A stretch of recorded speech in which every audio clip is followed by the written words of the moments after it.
Hey,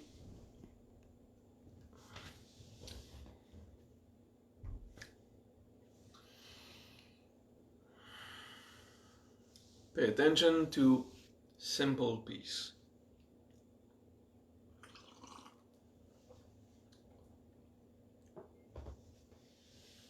Today we review little things, simple things.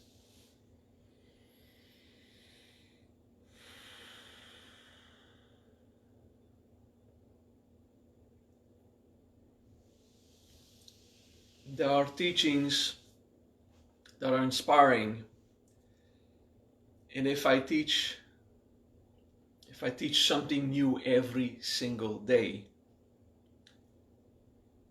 it's going to be so much. It is possible, but you will not be profound in any of those teachings.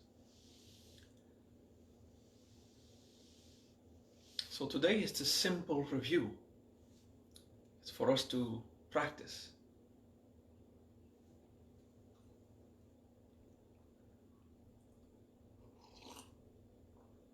The concept of today's class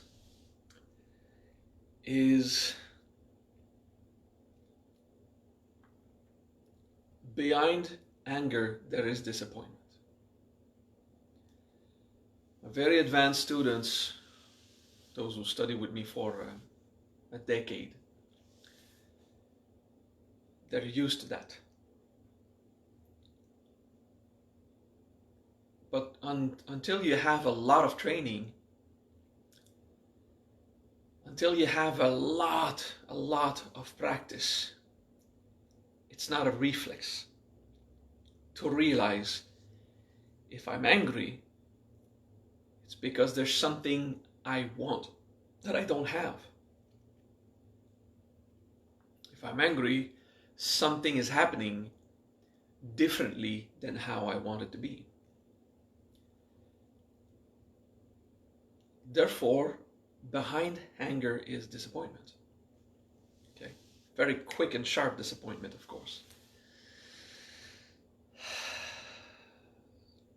And it takes practice to realize that. So if you've been irritated lately or impatient, just remember, you've been disappointed. Okay. I got irritated, not angry, but irritated. That means like a little anger. Just an hour ago. And it was impatience. Things were simply not happening the way I wanted. Or nothing was as easy as I hope. And that's life. It's just a moment, but sometimes they can become bigger moments. Maybe for you, you have actual crisis of anger. So let's train ourselves, train our mind. When I'm angry, it's because things are not going the way I want. And that means I'm disappointed. That's not enough to know that.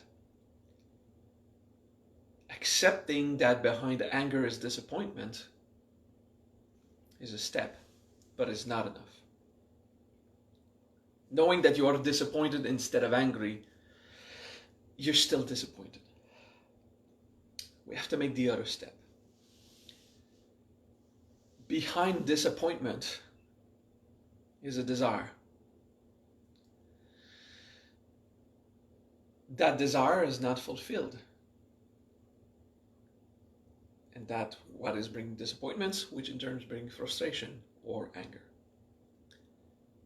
The secret is to accept we will not always have everything we want. There's a part of us, the New Age manifester. I can manifest everything I want. Yeah, we all wish.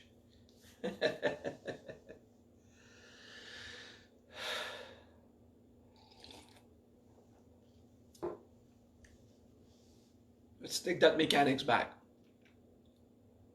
When we're angry a lot, or just irritated a bit, it's because something is not happening the way we want. That means behind any anger, there's disappointment. And behind disappointment, there's a desire that is not satisfied. It's not always obvious which desire do I have that is not satisfied, that manifests in anger in apparently a completely different topic. Sometimes we get irritated for no reason or very easily because we are just impatient. Impatience is also based on disappointment. Impatience is not an emotion. It's a form of irritation. It's like anger. Behind impatience, there is disappointment. Something is not as easy as we want. Something will not allow us to stay lazy. It's not fast enough. I would like for things to happen without me having to take care of it. Impatience tends to make us blame others for all of that. Actually, it's just life. Life takes time. Life takes involvement. So behind anger, frustration, irritation, impatience, there is disappointment. Okay, we're getting there. Cool. All these various degrees of manifestations from disappointment. When we have frequent impatience or irritation, even if we're super peaceful people, I never get angry. I'm too stoned for that. Okay, I'm not stoned. It was humor, just in case. When we often get impatient, even if we pretend that we're peaceful, we have this constant, it's not enough, it's not enough. Impatience is not fast enough, not the way I want, not good enough. All of this based on disappointment. And disappointment, there's a desire profoundly hidden that is not satisfied. It's not always obvious. Sometimes isolation, and the topic of the year, causes us to be frustrated at other things. Sometimes not having the food you usually desire would make you impatient while you play video games. You know, like, did I just make a personal reference here? Yes. It just takes one disappointment to appear, resulting of one unsatisfied desire, and it builds a tension in the nervous system. Okay? And that tension will be projected at any topic. If it's related or not, doesn't matter. Okay? So you're unsatisfied in one aspect of your life, everything else will irritate you. Because the tension just wants to get out.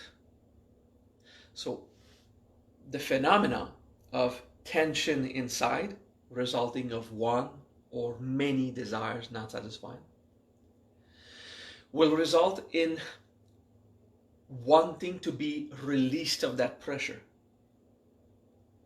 So even if the subject is unrelated, we're trying to find ways to get rid of the tension by expressing aggressivity or intensity.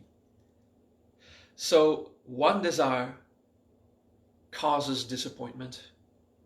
Well, a desire can cause fun also. Don't judge desires, they're good. One unsatisfied desire that we did not resolve causes disappointment. It accumulates as stress.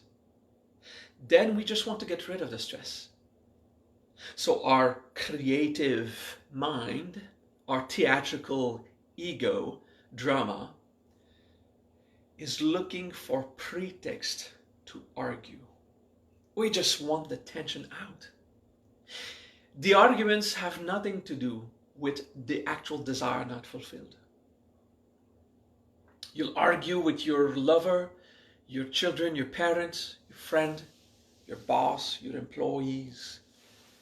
You'll argue about anything just because, okay, I need a fight now. I need a battle to get aggressivity out. Looking for pretext to get the tension out. The way we quickly answer, it's okay, I said I don't do it, okay, it's okay. That was a need to get pressure out. Because deeper, there's something not satisfied. Another phrase I've heard lately, it's don't worry, okay?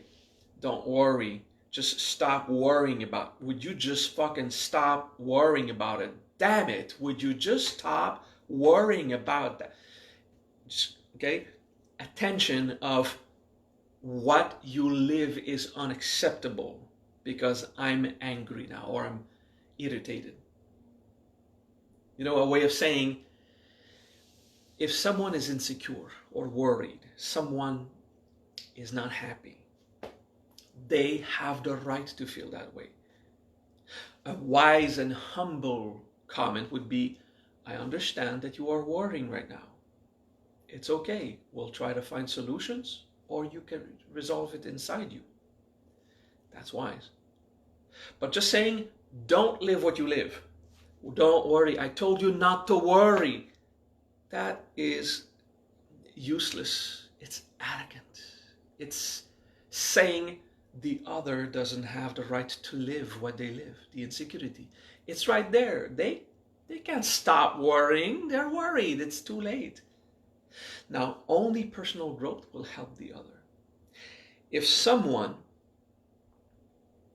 needs to tell the other, stop fucking bothering me with that, it's okay. This is just the need to express attention. Okay. The other has the right to worry. You have the right to not care if they worry. It's like, okay, you're worried. It happens. You can work it on or not. We can find solutions or not. Okay, that's a more humble way of dealing it. So I'm trying to give examples as always. Not all of them relate to me, by the way. But I like it when it's something I really live. Makes me human. I gave you a lot of examples about everything. I did not still talk about the solution. The reflex of the ego is, if a desire is unsatisfied, I will be frustrated and I will project, causing more drama, even in unrelated topics. The solution is to satisfy my desires. Let's try that, okay? It's not often possible. It's not always possible. It takes humility to admit it. Sometimes some desires will not be satisfied. We will not have the friends we want, the food we want. We are lazy. So there will be work to do to obtain what we want. We will not always get what we want. That's the point. And sometimes we'll have to work for it. It will not appear by magic manifestation.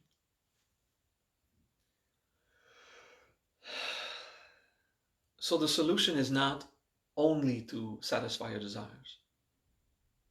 The solution is also to mourn. Because behind desire, there is two forces. There's emancipation and there is greed. It's not always greed. Emancipation is the natural force in creation. We were made with desire to emancipate. We want to experiment, to have fun, curiosity, feeling intense sensations, entertaining ourselves, tasting stuff, feeling physical contact. That's emancipation. That's good. When it is not possible for us to emancipate ourselves, to emancipate a desire, a force that insists on the desire continuing, maintaining itself, while it will not be accomplished, it turns into greed. But I want that. I want it at all costs. It doesn't matter. I just want it. Your level of morality goes down. When that means your level of respect and eventually compassion goes down. When you're ready to maintain anything to get what you want. And then a desire causes you to not care about the other, but just yourself.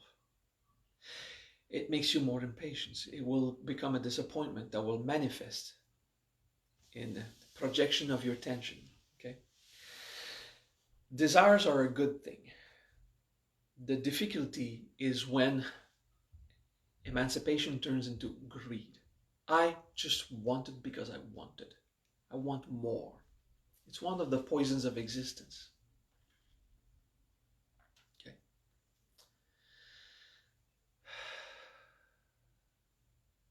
The solution is to mourn, like many other things. Make peace, accept things as they are, and mourn. Don't worry, you will not have to mourn everything. You will not have to lose everything. There are desires you will satisfy. You will emancipate yourself in various ways. And there are ways where you will not. It's simply not gonna happen.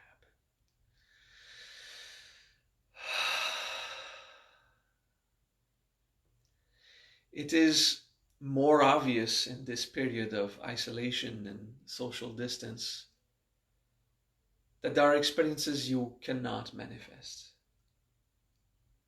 It's okay.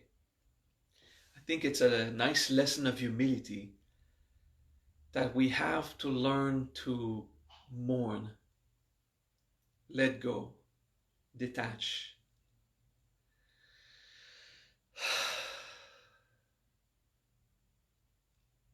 I know it's redundant, but we will review the mechanics again. It's important. When we are angry, or express anger, or frustrated, that's less than angry, or irritated, or even lower, impatient. These various manifestations come from disappointment. When you're disappointed, you don't have what you want the way you want it, not fast enough, or you have to work for it. Disappointment will have various degrees of manifestation. Okay, it will tend to build. It will build a tension inside that needs to express itself to release the pressure. So you become impatient, irritated, aggravated, frustrated, angry, hateful if you don't resolve it. Many degrees. It's not a specific structure. I'm just using words to inspire you. And that disappointment comes from the insisting on emancipating a desire that will not emancipate, that will not happen. And greed comes here. One thing that prevents us from letting go of a greed. When you want to mourn, oh, you really want to mourn to get rid of a desire. but it insists. Well, there are many forces that maintain that greed. The most obvious one is pride. But I want it. Yeah, but it's not going to happen. But I want it. How dare does life do this to me? Not give me what I want. So just pride. There's the expectations, false hope, over certainty, egocentrism. Pride and egocentrism, they go hand to hand, okay? I just want it and fuck the world. I just will have it, whatever the cost. When you start to think, whatever the cost, your level of morality goes down. That means even if others suffer, even if I have negative consequence of my financial situation or my health. When you say whatever the cost, be careful with this egocentrism and pride combo that maintain greed. Like, I'm gonna get it, whatever the cost. The cost can be worse than the experience. Okay. We don't need to review everything again. So the various projections, anger, irritation, impatience, they're on a disappointment. Disappointment is fueled with a greedy desire, a desire that is there that builds ego, arrogance around it. And it's maintained. And it prevents the mourning with all the various masks. Learning actual emotional integration will help you in this case. It will help you to identify which mask is maintaining it. You don't need to always see every mask involved in a potential. You only need one big access to the potential and feel the suffering of it and the structure around that potential collapse. You will grow more if you understand more the logic of your potential, the mechanics of it. But to integrate the potential, you don't need to understand every single aspect of it. You just need access, one weak point in the surface tension of that potential, and the suffering starts to roll. Then you understand more, or you just dissolve it. Okay? You evolve through that process anyway. You evolve more if you understand more, but don't stay stuck in your head. Go with the feeling, and it will teach you what it will teach you. Trust evolution.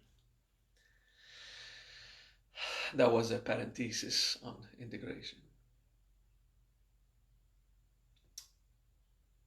Your various levels of projection, from the mild impatience to the intense hatred or anger. Get used to see the process when disappointment builds a tension, and now the tension inside you just wants out. Recognize that mechanics. It's called projection. Get skillful at seeing, oh, this is disappointment tension. It will come out. It will ruin something for sure. You don't know what. It will surprise you. That's the cool part of projection. You know when it's too late. It's like eating a cake. You don't know what the cake tastes like. But when you take a bite, now you know, but it's too late. You can't undo the experience. I like that phrase I took from a wonderful movie from the 80s. So I invite you to become skillful at recognizing, when am I building attention? Okay, expectations. as attention. Disappointment, not resolve. Because it will pop in my life. When you see your impatience, your irritation, it's too late, but it's little. It's just impatience. If you still don't care of it, it will increase. You know the mechanics. It's mechanics. It works like that inside. There's no way around it. It will become frustration if you don't care when it's just irritation or impatience. So get skillful, practice, because it will happen. So when you project, you get skillful at seeing it. It will take time. It might take months or years. But eventually you'll get skillful at seeing the tension before you have projected anything. So that tension will be uncomfortable. And you will want to immediately work on it. Okay, I have disappointment now. If I don't mourn that desire, it will increase. You can't convince yourself, oh, I have disappointment. I just have to be careful not to project. It's impossible. It's going to happen. It's mechanics. Okay? We're built that way. So get used to it. Identifying that tension, and you understand what I mean. You've felt it so often. Some of you daily, all your adult life. Get skillful at recognizing disappointment is raising right now. I don't know why. I'm disappointed. I don't know why.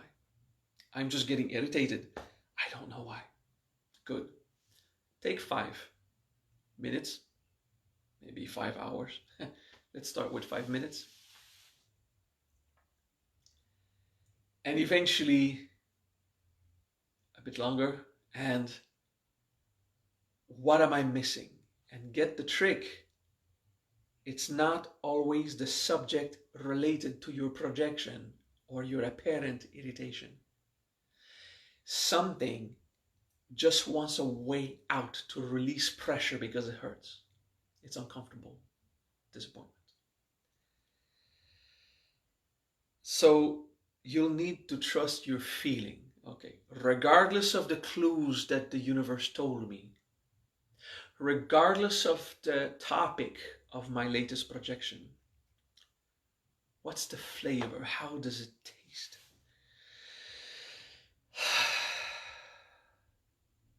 Just go at it and try now. What's the flavor of my latest disappointments with an S?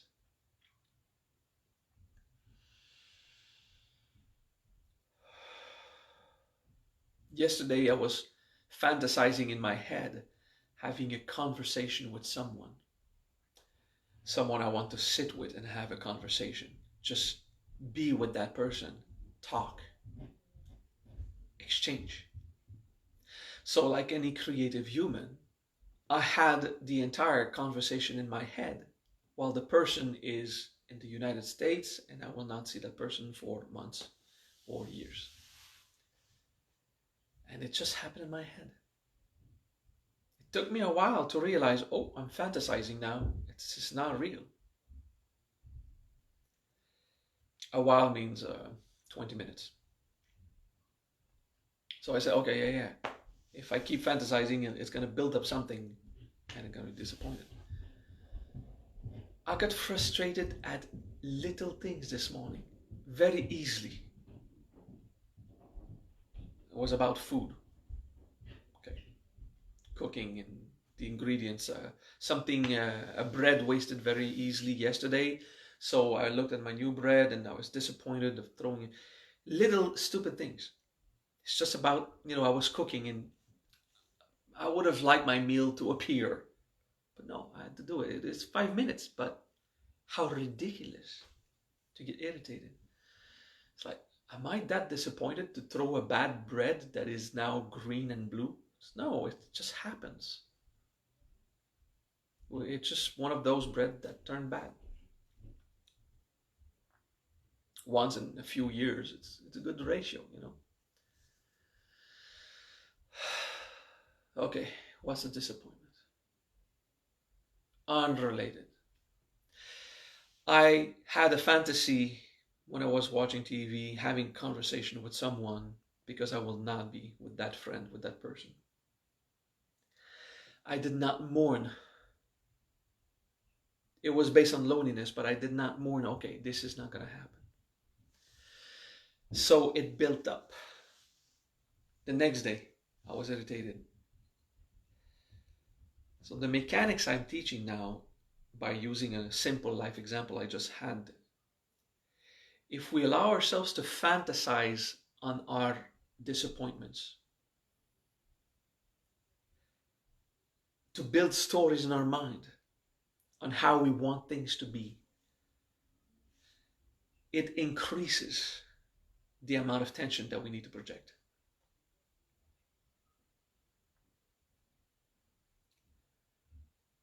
This is where it's wise to recognize when we're building a tension, to recognize when we fantasize about stories in our head. There's a show that I'm watching, Colony, and it's pretty cool.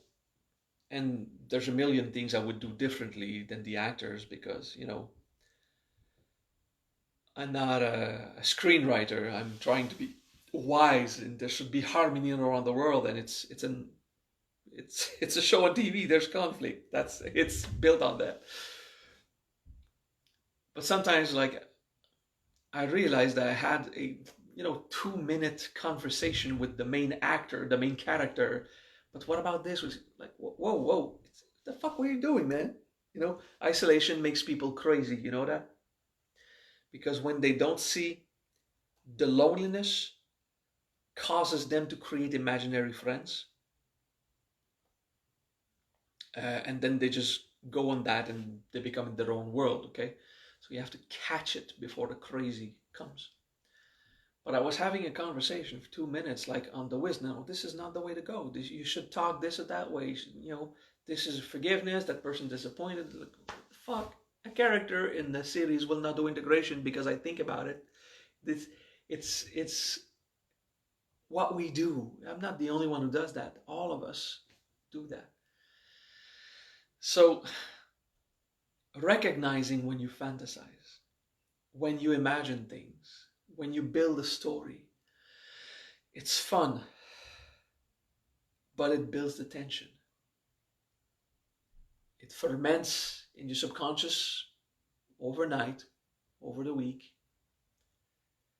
and then you start to be even more disappointed. The tension is stronger, and now you become irritated by every little thing. So I hope you will also recognize that. Okay, let's review quickly. Not all of it, of course. Not that again. Your various projections built on disappointment. They are born from emancipation, a desire to emancipate. Just Vishnu wanting to be everything. It's good. Then one of it is impossible. And one of those impossible desires will be maintained by a series of masks of ego. The arrogance will take various forms. And it will start to fight. And from an unsatisfied desire will be disappointment that builds a tension that you will project. The projection will be hard. The disappointment will be hard. Everything will just go to shit. Suffering for yourself, possibly for others, conflict. When these conflicts happen, they envenomate, they become worse. Recognize that. Admit it. This is how life is. Sometimes a simple conversation escalates into a battle. You just need one of the two people to have attention to release. Usually, both have attention to release in projection. It just escalates. then we think the other's making us suffer, but it is us that are not accepting things as they are. Shanti, anuja, anta, let it die. I need to learn the Sanskrit word for mourn, and don't take the usual dictionary. I'll study the bija and I'll compare. It will be nice to have a Sanskrit word for mourning, since it's so important. Usually I just say visantara to embrace what is there, but mourning specifically will be fun. Maybe Shivagam will have ideas for me also. He is wise. Oh, and he's translating right now. Okay. Yeah, he's an asshole.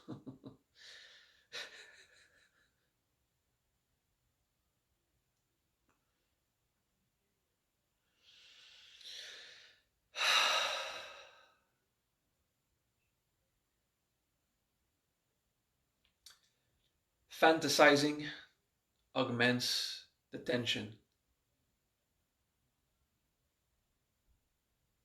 Disappointment comes from our lack of peace, of accepting things as they are. That's a big message of the day. For all this to happen, hard quality to develop is to be honest with ourselves. To recognize little moments where, oh yeah, I actually do this. But Maha, does it mean I will never fantasize again? Don't worry about it. It's fun to fantasize. Realize when you are constructive, when you're entertaining yourself, or when you are trying to flee a disappointment with your fantasy. When you fantasize and tell yourself stories or imagine the possibilities, it could be good creativity. That's all good ideas come from fantasizing, from thinking about it. Nedza is Nedza. It produces new ideas. It's good and it's beautiful. But sometimes it's a disappointment that is nourishing. Let's imagine a fantasy so that the object in my mind will replace the physical object that I have no access to. That kind of fantasy is the one that will build up more disappointment and not resolve. Okay.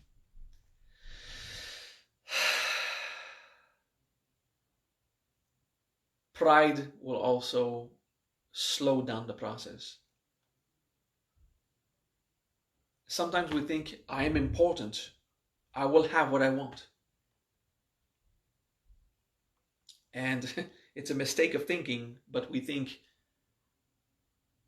if I can't have what I want from life, maybe I'm not that important. You see, thinking that you're not good enough to obtain something is a belief in importance if you think you don't have it. It's a mistake of perception. Sometimes you won't have it because it's nature. It just happens that way. It's prakriti. Prakriti is the force in nature. Prakriti is nature as it is. Sometimes it's dharma. Your soul is trying to understand the mystery of life. Sometimes it's karma.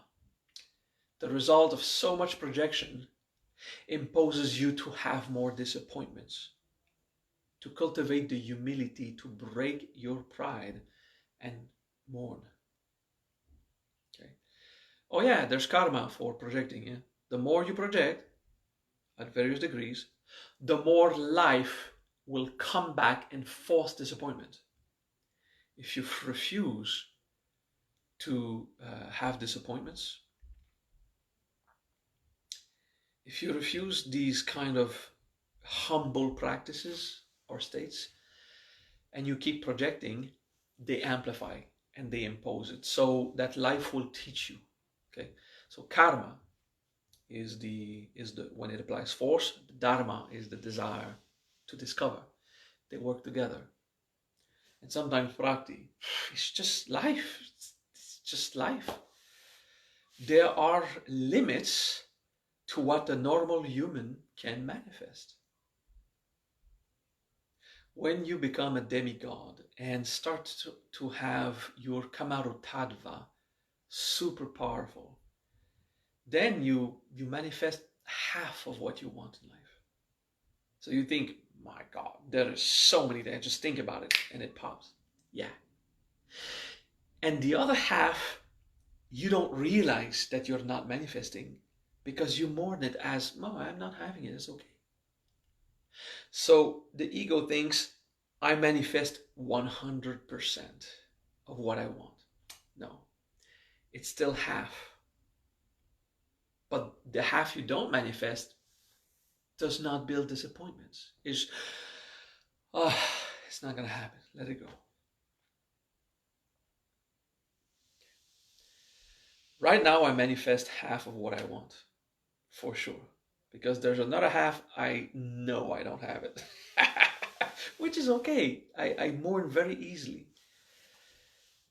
But it's cool. I know I manifest half of what I am. Sometimes I have the impression it's more. But that's because I mourn a lot. I don't realize all the things it's okay if I don't get. My Kamarutadva is pretty strong. It's very good. So grateful for everything I have. That's a good way to finish a morning. For everything I have, so grateful. Thank you. Just still be honest. Don't use gratitude as a way to deny moments of mourning and disappointment. Thank you, Shruti, for the suggestion. I will look at it. Thank you all for the time. I hope that was inspiring. Get skillful at saying when you project and be honest about it.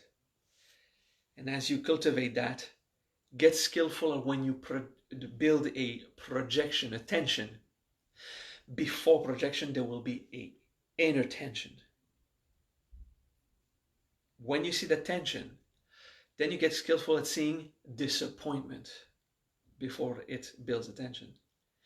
And when you have that skill, you get skilled at seeing greed before it builds disappointments, and the mourning becomes a wheel.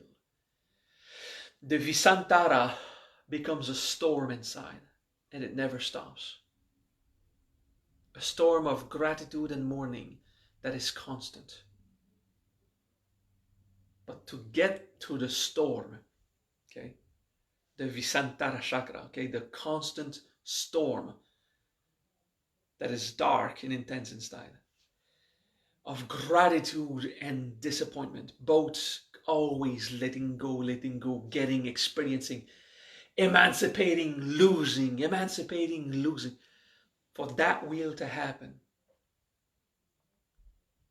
you have to see where you hardened potentials with greed, disappointment, tension, projection, consequences, karma.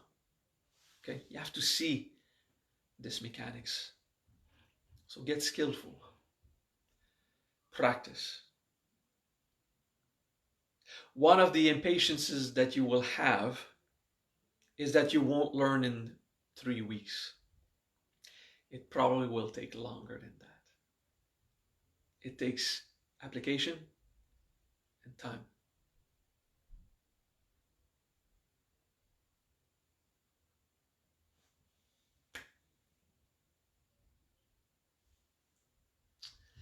Even the most advanced acharyas should rewatch that video at one point later on, just to get all this mechanics. Peace.